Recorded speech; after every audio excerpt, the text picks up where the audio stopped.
Welcome to a special episode of Arbitration Life. I am Janette, Brin. And I'm Hana, Doumal. Today, we're just days away from BVI Arbitration Week 2021. So needless to say, there is lots going on as we prepare for arbitration practitioners from around the world to join us either in person or remotely due to the ongoing pandemic. Hana, you will actually be participating in a number of sessions besides Arbitral Women on Diversity that we both will be moderating. How excited are you? Well, Janet, I am very excited. We have so many amazing sessions. I cannot wait. Besides, this Arbitral Women session on diversity that we are co-moderating, a very important session will be the 2021 BVI rules update with the members of the Rules Amendment Committee. And of course, another great session will be with today's guests and other great panelists on BVI arbitration, the Caribbean alternative. So I'm going to let you introduce our awesome guests. But before, let me just take this opportunity to remind our viewers, if you're watching this current episode of Arbitration Life, note that BVI Arbitration Week sessions happening November 1 through 5th will be made available on our YouTube channel. So be sure to check them out and, of course, subscribe. Thank you, Janette. Now, today's guest is the head of dispute resolution at Ogier in the BVI. He is described as an exceptionally good litigator. He's one of the most experienced lawyers in the BVI and has seen everything. Immensely capable as a litigator and produces excellent written and oral advocacy, and has years of City of London experience as a partner, and has carried that pragmatism and excellence over his BVI practice. Those are quotes from Chambers Global and Legal 500 Caribbean 2021. Our special guest today is obviously well recognized and respected among his peers, and he's also currently the chair of the BVI Arbitration Group. Please welcome our guest, Nicholas Burkill. Hi, Nick. Welcome to Arbitration Life. Hi, thanks very much indeed. How are you? Good, how are you? I'm good, thank you. Good to see you, Nick. Thanks a lot. Same to you. So Nick, you joined Ogier in 2016 and you are the BVI office head of dispute resolution, responsible for members of Ogier's dispute resolution team based in the BVI. Prior to joining Ogier, you were the head of an international law firm's trial department, and you have vast experience representing clients in international disputes before the courts and in arbitrations. Could you please tell us a bit about your role and some more about your career as a litigator and arbitration lawyer? Sure. Well, starting at the beginning, I qualified as a solicitor in London with a firm that I stayed with for just over 20 years. And in that time, the firm changed from being one with about 20 partners with its offices on Tottenham Court Road, if you know it, in London, to an Anglo-German firm with a couple of hundred partners. And at the end of my time there, I had a sort of middle management position as head of the UK Commercial Disputes Group. And then I moved from there to the London office of one of the US law firms, where I stayed for about 10 years. And at that firm, I learned a lot about the US approach to litigation and how it differed from the English approach, and where, in fact, I think it's better. I should say I also learned how cold the Midwest United States is in winter, and that it is to be avoided then. And then at that time, the UK Bribery Act came into force and fitted in with the internal investigations work I did in addition to commercial disputes.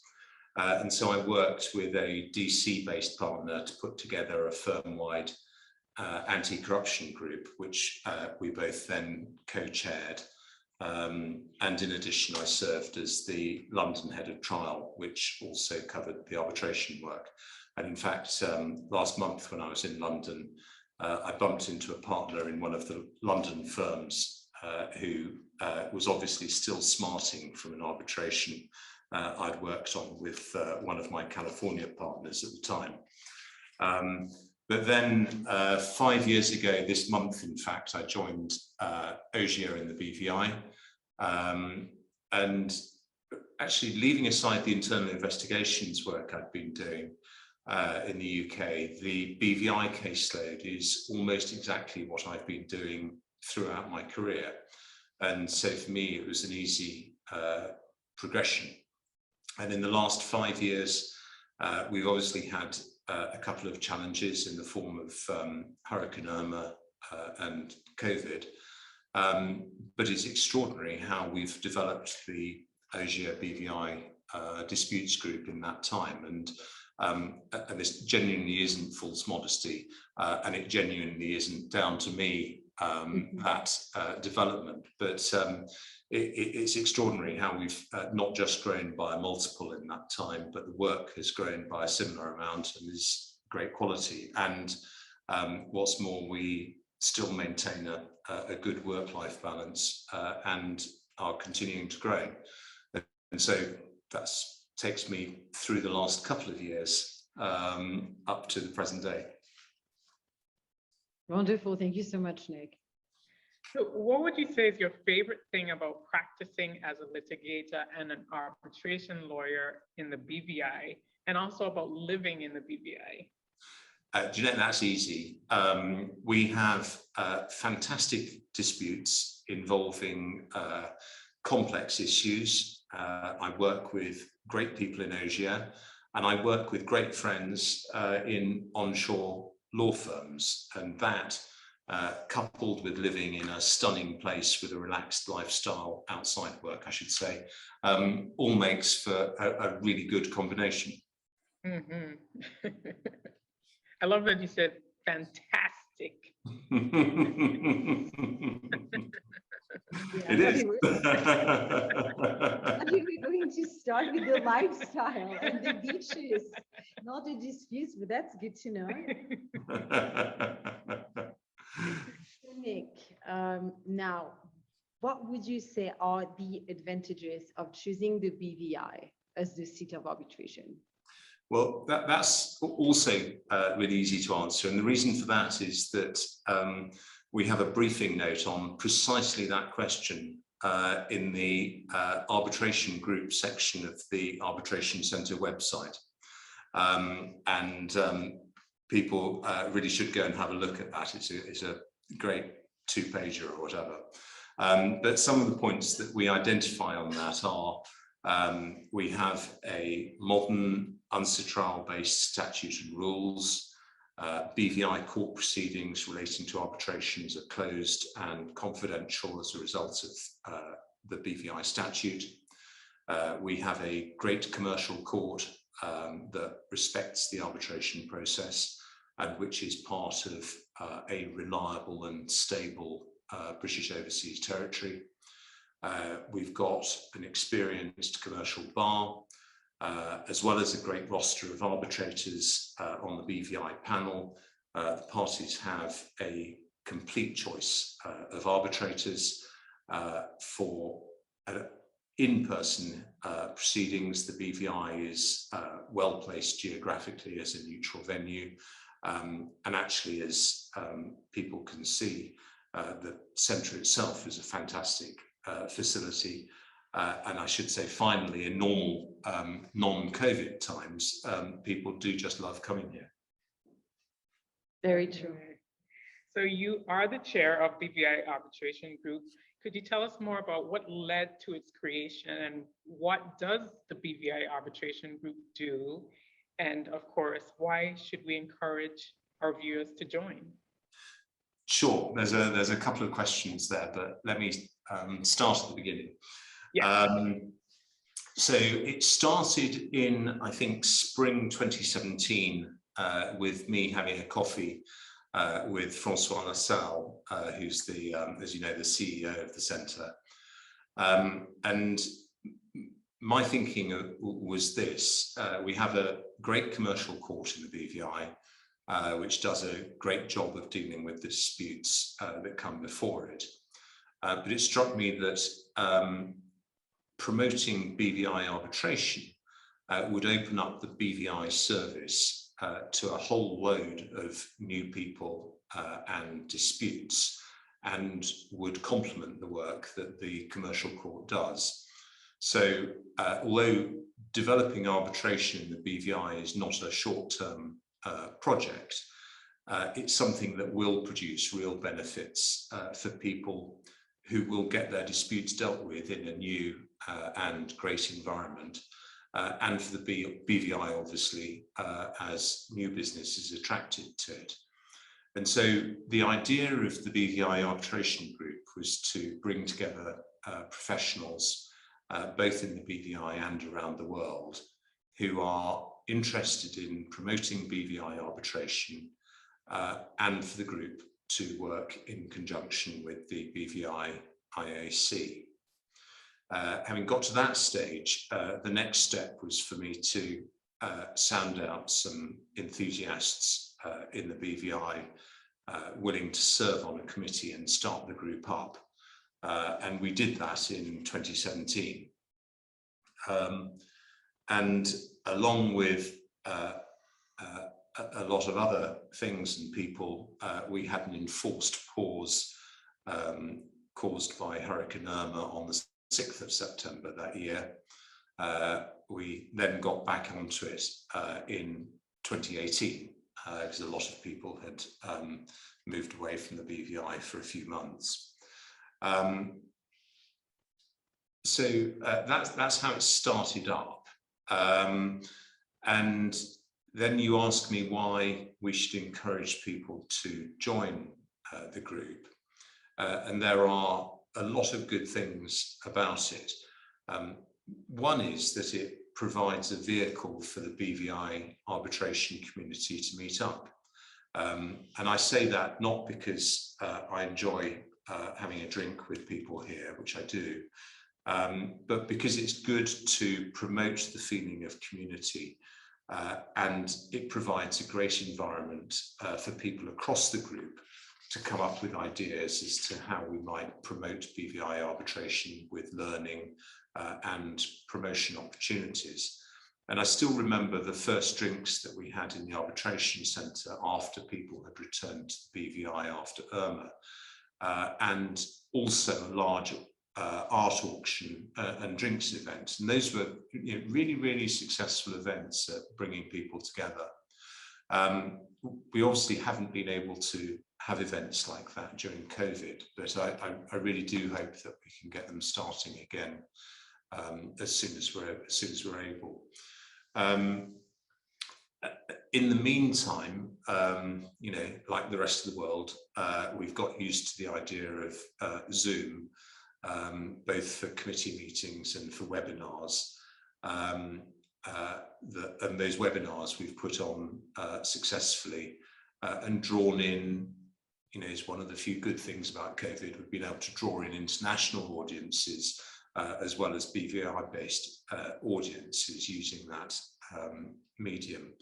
But I mean, I should pause there and say what a fantastic committee it is. It's made up of a group of about 10 really good people who all have very, very busy day jobs and all spare a lot of time to work on promoting the BVI arbitration group.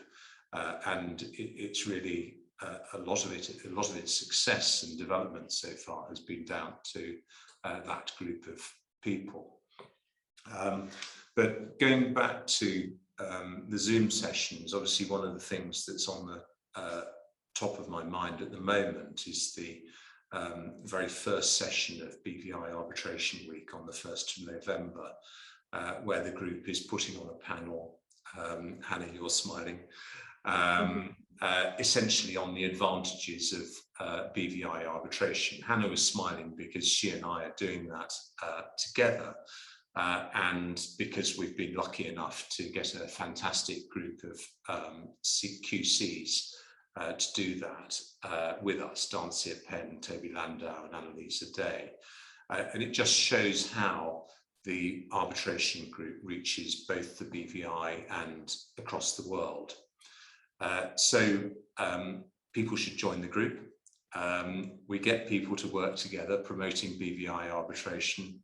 And in that context, they're meeting people from across the world with that interest.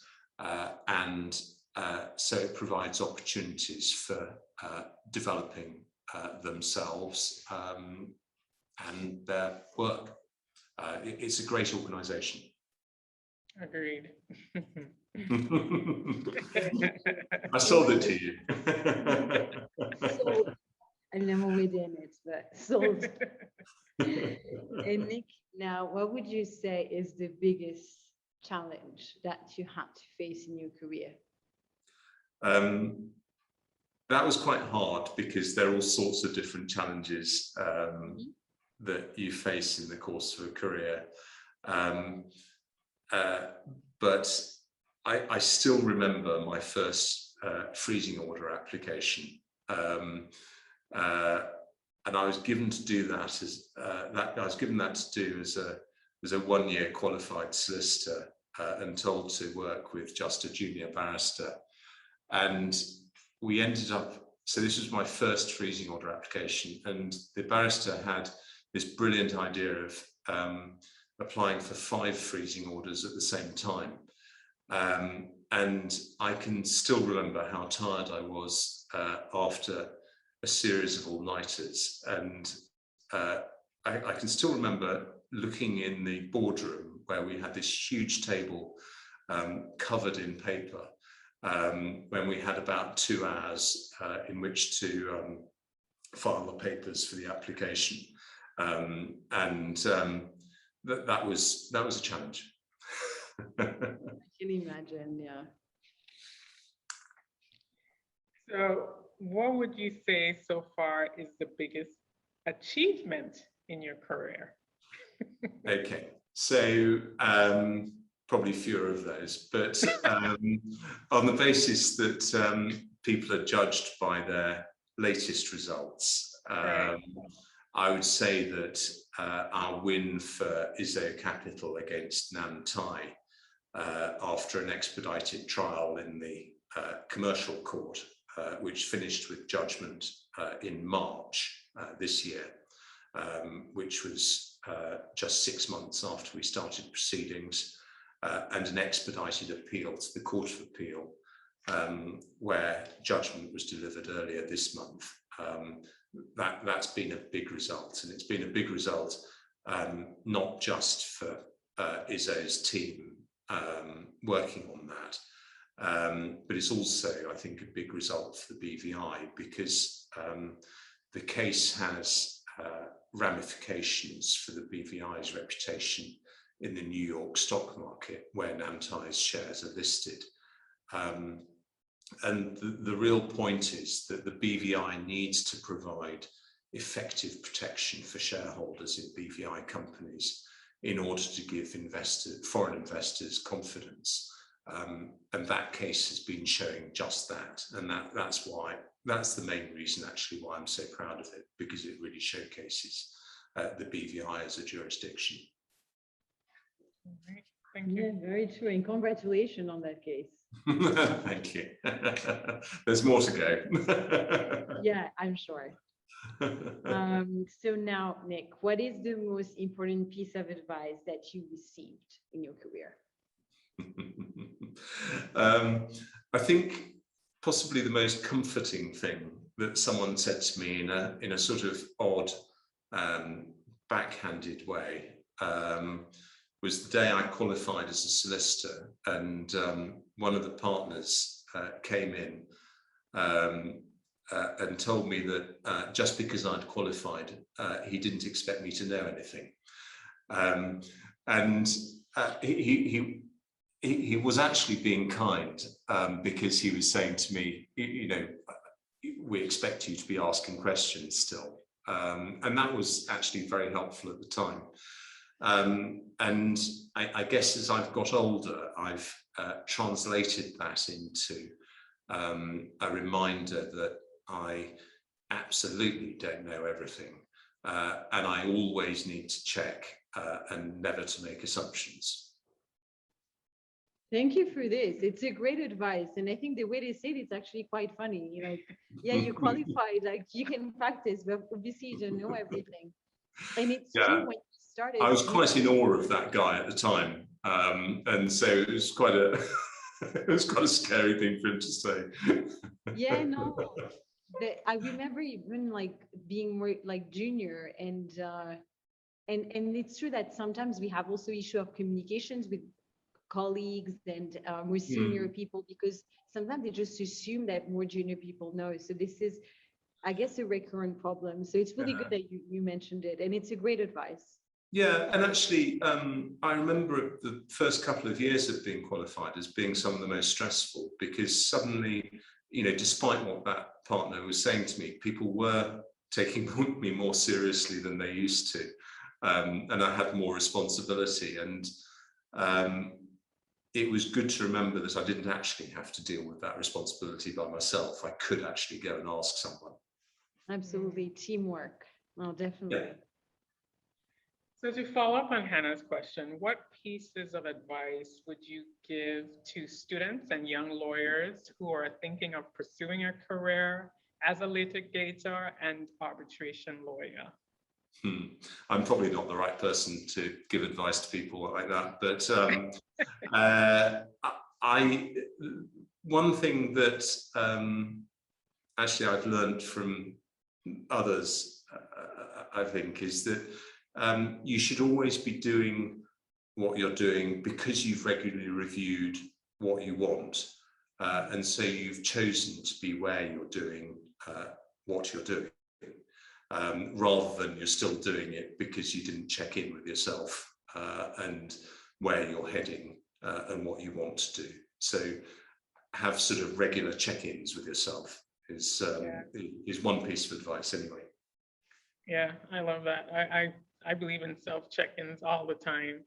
On annual basis, self-check-in. What are you doing? Where are you going?